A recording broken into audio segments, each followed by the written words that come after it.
একসময় তুমি টের পাবে তোমার আসলে কাউকেই দরকার নেই, কাউকে না। বারবার এলোমেলো হয়ে যাওয়ার পর পৃথিবীর প্রতি একরাশ অভিমান করে তুমি আস্তে আস্তে নিজেকে নিজেই গুছিয়ে নিতে শিখবে। মানুষকে নিয়ে প্রচণ্ড আশা করে সেখান থেকে পাওয়া হতাশাগুলো থেকে তুমি একাই বাঁচতে শিখবে। আজ হোক কাল হোক তুমি শিখবেই।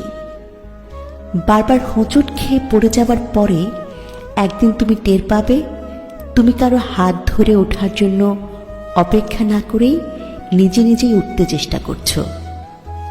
তুমি টের পাবে তুমি আর আগের মতো নেই।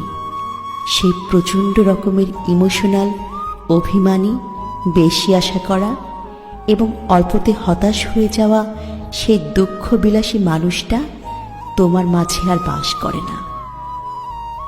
কষ্টগুলো, হতাশাগুলো তোমাকে বদলে দেবে। বোকাশোকা ধরনের সেই তুমিটা একদিন ড্যাম কেয়ার ধরনের স্মার্ট তুমি হয়ে যাবে।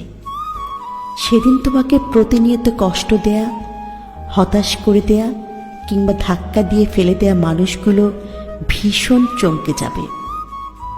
কেউ কেউ ফিরে আসতে চাইবে তোমার কাছে। তুমি সেদিন মুচকি হেসে নিজের জীবন সাজাতে ব্যস্ত হয়ে যাবে। এই ব্যস্ততা তোমার একারই, অন্য কাউকে এই ব্যস্ততার ভাগ দেয়া যাবে না।